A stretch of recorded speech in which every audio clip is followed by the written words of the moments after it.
অভিভাবক মণ্ডলী, দর্শক শ্রোতা সবাইকে আমার পক্ষ থেকে শুভেচ্ছা। পবিত্র মাহে রমজান অত্যন্ত ফজিলতের মাস। এ মাসে আমরা আল্লাহর কাছে বেশি বেশি দোয়া করব যেন আল্লাহ আমাদের সবাইকে করোনা থেকে মুক্তি দেন। শিক্ষার্থীবৃন্দ, তোমাদের প্রয়োজনের কথা ভেবে আজকে আমি উচ্চতর গণিত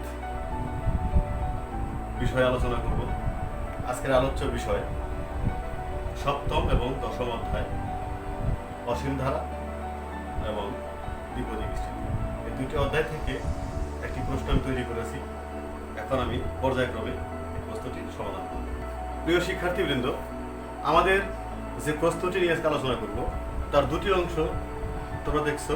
প্রথম অংশটি নেওয়া হয়েছে আমাদের দ্বিপদী বিস্তৃতি থেকে, আর দ্বিতীয় অংশটি নেওয়া হয়েছে অসীম ধারা থেকে। তো ক অংশে বলা হয়েছে 1 - b টু দি পাওয়ার 4 কে প্যাসকেলের ত্রিভুজ সূত্রের সাহায্যে বিস্তৃতি করো। খ নাম্বার অংশে এখানে দ্বিপদী বিস্তৃতি থেকে নেওয়া হয়েছে আর এর বিস্তৃতিতে x বর্জিত পদ এবং মধ্যপদ সমান হলে প্রমাণ করো যে 3x³ - 8 = 0। গ নাম্বার অংশটি নেওয়া হয়েছে অসীম ধারা থেকে। m এর উপর কি শর্ত আরোপ করলে s এর অসীমতক সমষ্টি থাকবে এবং সেই সমষ্টি নির্ণয় করবে। এবার আমরা পর্যায়ক্রমে আগে ক নাম্বার, তারপরে খ, তারপরে গ অংশের সমাধান করব। শিক্ষার্থীবৃন্দ, ক অংশে একটা দ্বিপদী দেওয়া আছে। আমি রাফ করে দেখাই দিছি প্রশ্নটাকে। 1 - b টু দি পাওয়ার 4। এখানে লক্ষণীয় বিষয় দ্বিপদীর ঘাত 4। তো আমরা জানি একটি দ্বিপদীর ঘাত যত হবে পদ সংখ্যা হবে তার থেকে এক বেশি। যেমন উদাহরণ,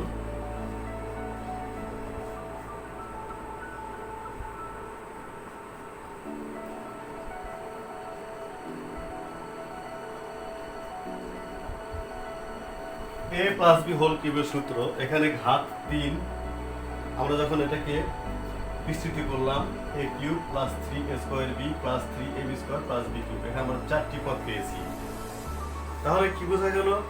ঘাত যত হবে বিস্তৃতি পদ সংখ্যা হবে তার থেকে এক বেশি। এখানে আমাদের ঘাত আছে 4, তাহলে পদ হবে কয়টি? 5টি। আমাদের এখানে 5টি লাইন হবে। প্রথমে আমরা 1 দিয়ে শুরু করব, এরপরে আর প্যাসকেলের ত্রিভুজের বৈশিষ্ট্য দুই পাশে দুটি 1 থাকবে।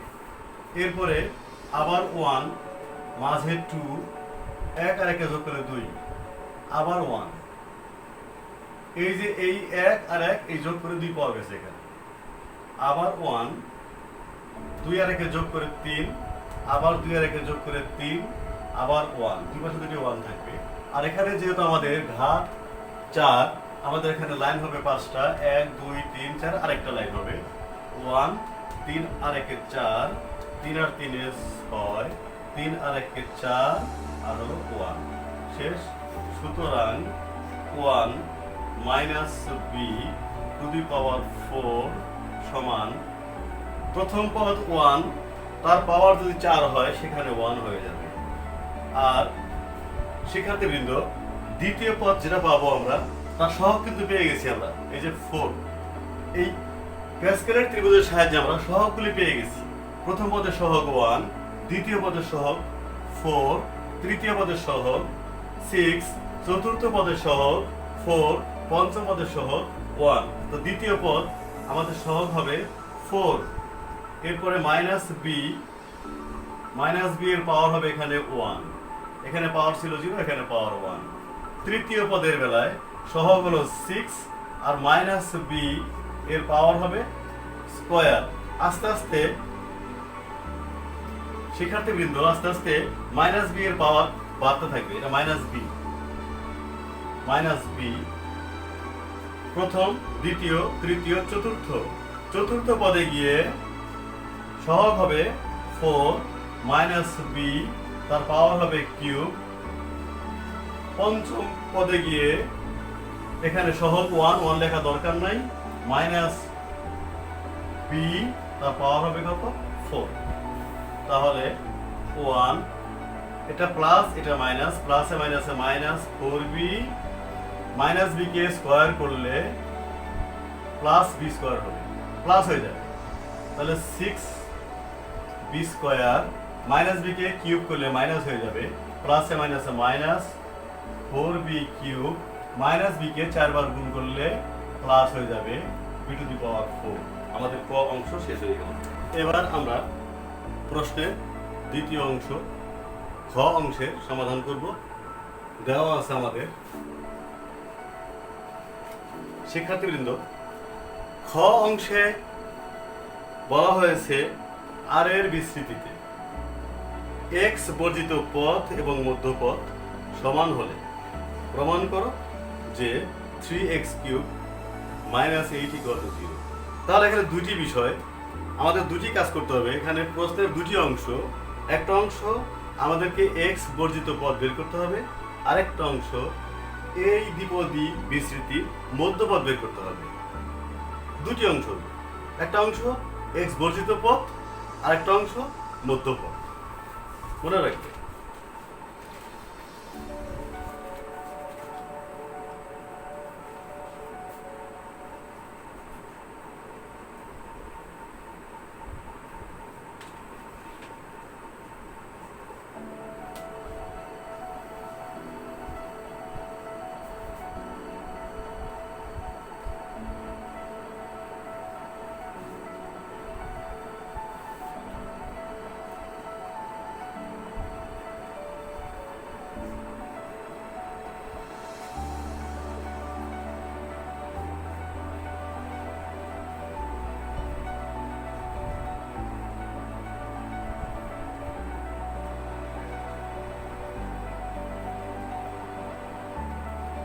এখানে ঘাত 6, আমরা r+1 তম পদ বের করব। কোন দ্বিপদী বিস্তৃতির সাধারণ পদ বের করার সূত্র এটা, 6cr। প্রথম পদ x/2 তার পাওয়ার হবে 6 - r। দ্বিতীয় পদ 1/x² তার পাওয়ার হবে r। 6cr x এর পাওয়ার 6 - r, 2 এর পাওয়ার 6 - r, x এর পাওয়ার 2r, x এর পাওয়ার 6 - r, 2 এর পাওয়ার নিচে আছে 6 - r, উপরে গেলে চিহ্ন চেঞ্জ হবে, হবে প্লাস আর -6। আর মাইনাস ছিল, আরটা প্লাস হয়ে গেল, আর 6 প্লাস ছিল মাইনাস হয়ে গেল। একইভাবে x এর পাওয়ার আছে 2y, আর নিচে আছে এটা, উপরে গেলে চিহ্ন পরিবর্তন হবে, মাইনাস হবে 2r। x এর পাওয়ার এটা এখানে আছে 6 - r, এখানে আছে -2r। তোমরা জানো যে গুণের সময় পাওয়ারগুলি কি হয়, শিক্ষার্থী বলতে পারবে? গুণের সময় পাওয়ারগুলি কি হয়? যোগ হয়। তাহলে এটা যোগ করবো আমি, 6 - r -2r, 2 এর পাওয়ার r -6 সমান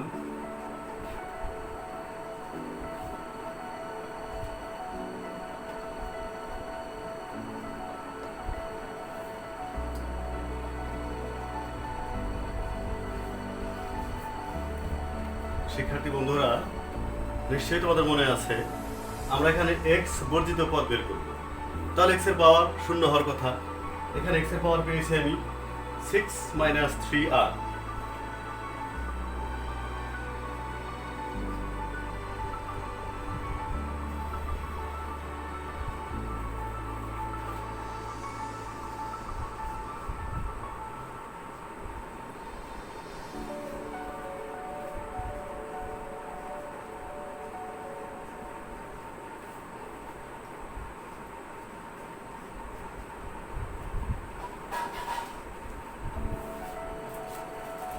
সুতরাং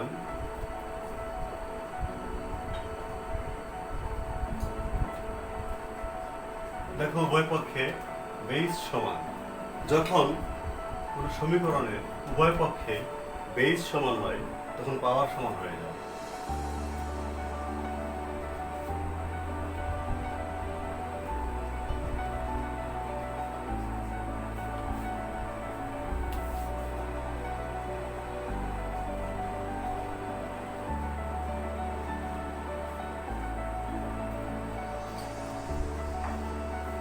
সুতরাং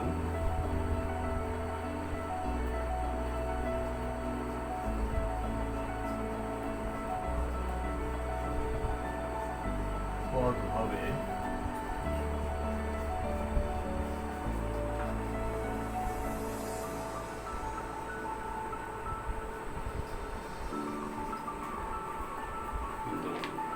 আমরা এতক্ষণে এই সিদ্ধান্তে পৌঁছাইলাম এই দ্বিপদী বিস্তৃতির 3 নম্বর পদ, তৃতীয় পদটি হবে এক্স বর্জিত পদ। তাহলে আমি এবার তৃতীয় পদটি বের করব।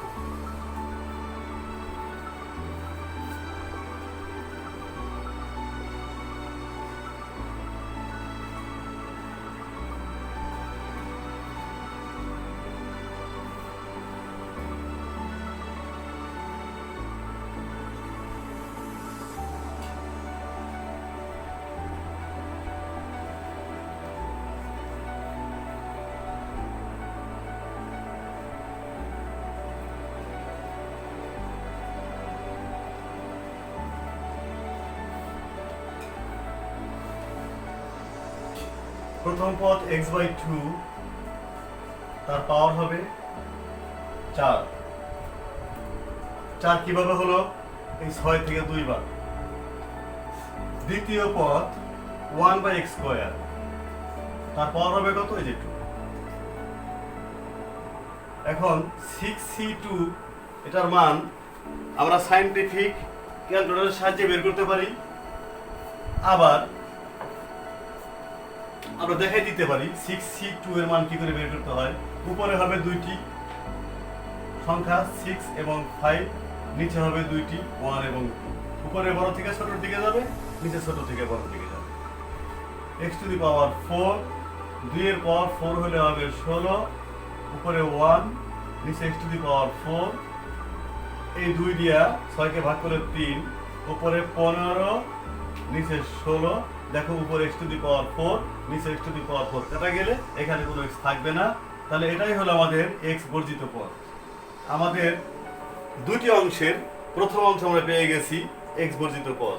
এবার বের করব মধ্যপদ। শিক্ষার্থীবৃন্দ, এখন আমি তোমাদের সামনে খ অংশের দ্বিতীয় ধাপ অর্থাৎ দ্বিপদী বিস্তৃতির মধ্যপদটি নির্ণয় করব। শিক্ষার্থীবৃন্দ, আমাদের দ্বিপদী প্রদত্ত দ্বিপদীর ঘাত 6।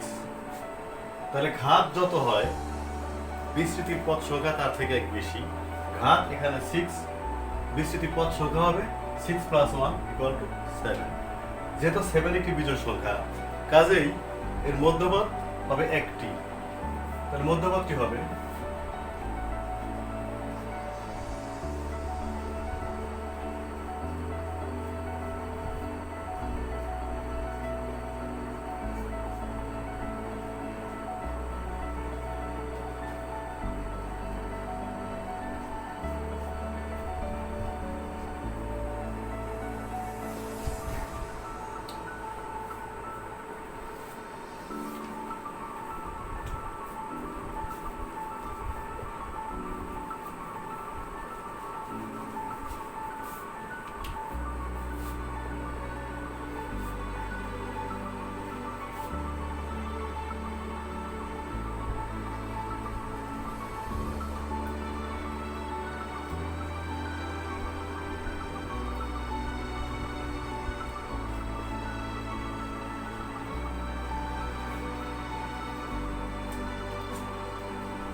প্রথম পদ x/2, এর পাওয়ার 6 থেকে 3 বিয়োগ করলে 3, দ্বিতীয় পদ 1/x স্কয়ার এর পাওয়ার হবে 3। 6c3 এটাকে আমি দেখাই দিব বিস্তারিত। 6 উপরে হবে 3টি, প্রথমে 6, এরপরে 5, এরপরে 4, নিচে 1 2 3 1 2 3। x কিউব 2 কে কিউব করলে 8, 1/x টু দি পাওয়ার 6, উপরে x কিউব নিচে x টু দি পাওয়ার 6। ভাগের সময় পাওয়ার বিয়োগ হয় তোমরা জানো, তাহলে উপরে পাওয়ার 3, নিচে পাওয়ার 6, নিচে পাওয়ার বেশি, তাহলে 6টা থেকে 3টা x বিয়োগ করলে x কিউব থাকবে। এটা হলো আমাদের মধ্যপদ। আমরা ইতিপূর্বে x বর্জিত পদ পেয়েছিলাম, এখন পেলাম মধ্যপদ। প্রশ্ন মতে দুটি সমান হবে। প্রশ্নে বলা আছে x বর্জিত পদ এবং মধ্যপদ সমান।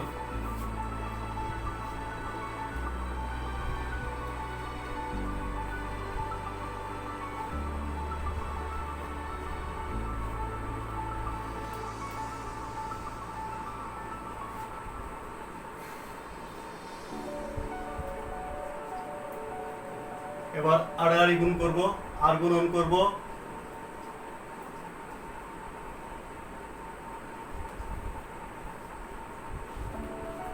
উভয় পক্ষকে ভাগ করব। 10 দিয়ে ভাগ করা যায়।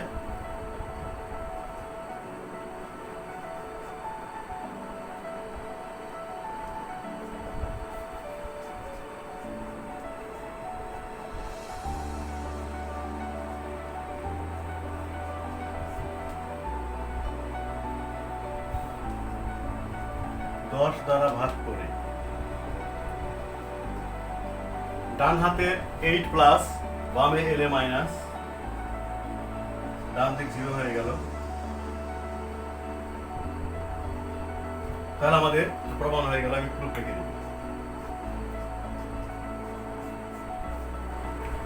আমাদের এবার আমরা প্রশ্নের তৃতীয় অংশ গ অংশের সমাধান করব। এখানে আমি ধারাটি লিখে দিয়েছি। s ইকুয়াল টু দেওয়া ছিল আমাদের s equal to 1 plus twice m inverse 1 plus 1 plus twice m inverse 2 plus 1 plus twice m inverse 3 plus dot dot. তো যেহেতু ইনভার্স 1 হলে 1/1 প্লাস টুয়াইস m লেখা যাবে। এখানে পাওয়ার -2, নিচে গেলে পাওয়ার +2 হয়ে যাবে।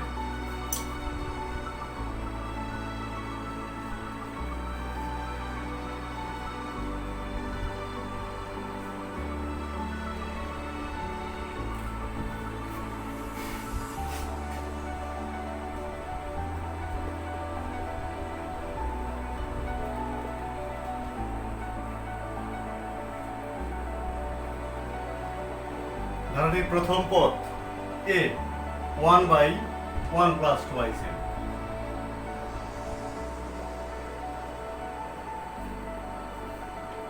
এটি একটি গুণোত্তর ধারা। আমরা অনুপাত বের করব। সাধারণ অনুপাত কি করে বের করতে হয়? দ্বিতীয় পদকে প্রথম পদ দিয়ে ভাগ।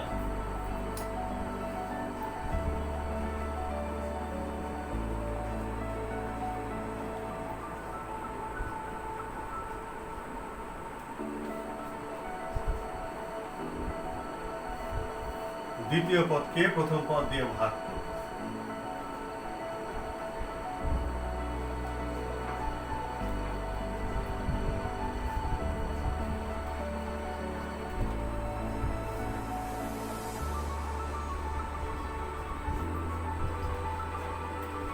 উপরের সংখ্যার সাথে নিচের সংখ্যা ভাগ অবস্থায় আছে। গুণ চিহ্ন দিলে নিচের সংখ্যাটা উল্টে যাবে। উপরে যাবে 1 প্লাস টুয়াইস m, নিচে আসবে 1। আমরা পেলাম 1/1 প্লাস, এটা পেলাম আমরা সাধারণ অনুপাত, আর মান পেয়ে গেলাম। প্রশ্নে বলা হয়েছে m এর উপরে কি শর্ত আরোপ করলে এই গুণোত্তর ধারাটির অসীমতক সমষ্টি থাকবে। আমরা সেই শর্তটা এখন বের করব। Modulus r less than 1। এই r হলো সাধারণ অনুপাত। মডুলাস থাকার কারণে এবার আমি আর এর মানটা বসাই দিব।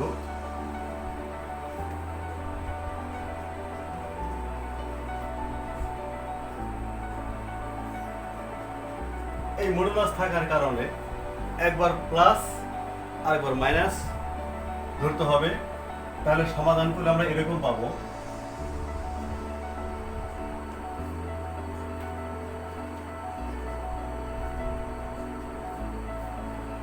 এখানে দুইটি অংশ আছে। প্রথম অংশ -1 less than 1/1 plus twice n। যদি আমি ব্যস্তকরণ করি তাহলে এই যে ডিরেকশনটা পাল্টে যাবে, লেস দ্যান আছে এটা গ্রেটার দ্যান হয়ে যাবে, এটা হয়ে যাবে ইজ গ্রেটার দ্যান, এটা উল্টে যাবে, উপরে হবে 1 plus twice m। আমি লিখে দিব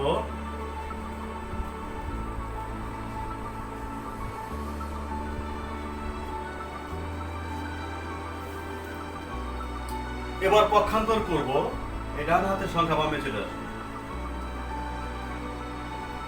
আর বাম হাতের সংখ্যা যাবে ডানে, সেক্ষেত্রে আবার ডিরেকশন পাল্টে যাবে, এখানে আছে গ্রেটার দ্যান হয়ে যাবে লেস দ্যান।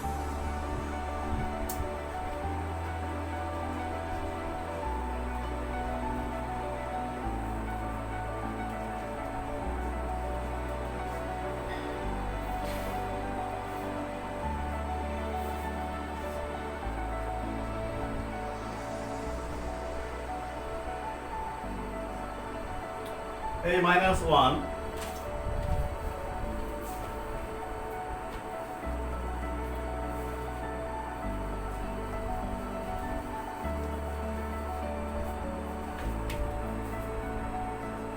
আমরা m এর মান বের করব। এবার যদি উভয় পক্ষে আমি 1 মাইনাস করি তাহলে এই 1টা ভ্যানিশ হয়ে যাবে। এই যে 1 মাইনাস করলাম বাম পক্ষ থেকে, ডান পক্ষ থেকে 1 মাইনাস করলাম, লেখা যায় -1 যোগ করে, তাহলে কি হলো, এখানে +1 -1 কাটা থাকবে টুয়াইস m, -1 -1 -2।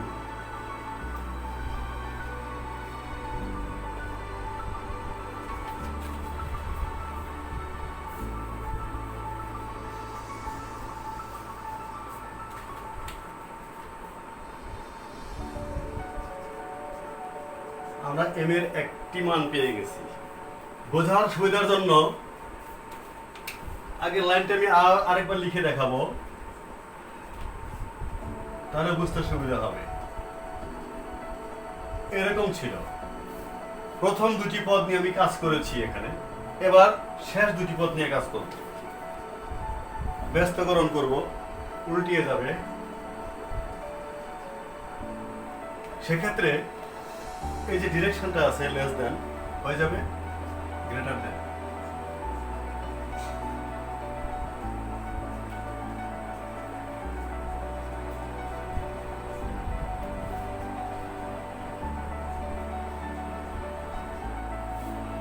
শিক্ষার্থীবৃন্দ, আমরা m এর মান বের করব, তাহলে এই 1টাকে ভ্যানিশ করতে হলে উভয় পক্ষে 1 বিয়োগ করতে হবে। লিখে দিব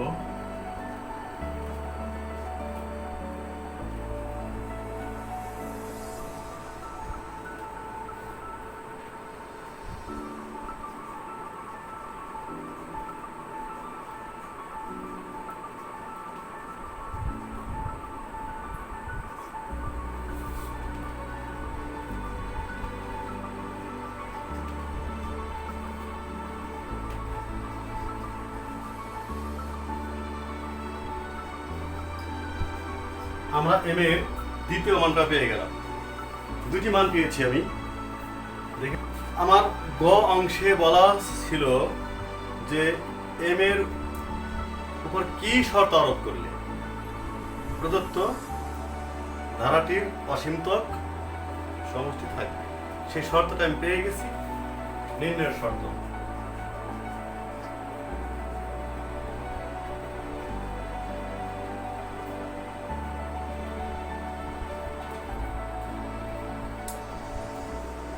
m less than -1 অথবা m is greater than 0। আমাদের গ অংশের শেষ দাবি ছিল ধারাটির অসীমতক সমষ্টি নির্ণয় করো। প্রিয় শিক্ষার্থী, সমষ্টিকে আমরা প্রকাশ করি s দিয়ে। এখানে বলা হয়েছে অসীমতক, ইনফিনিটি। সূত্র a/1 - r। এবার আমরা মান বসিয়ে দেব। এর মান 1/1 + 2m। আর এর মান বসিয়ে দিব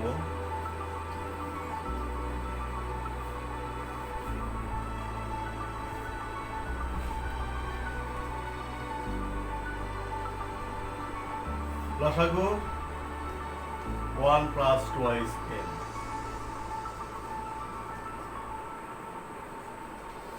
এই +1 এই -1 কাটা যাবে।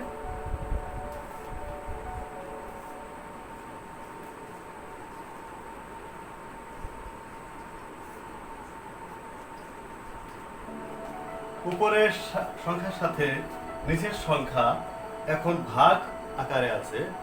উপরের সংখ্যা লিখে যখন আমি গুণ চিহ্ন দিব, এটা উল্টে যাবে।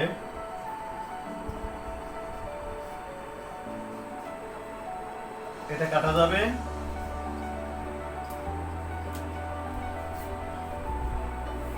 তাহলে অ্যান্সারটা আমি এভাবে লিখবো।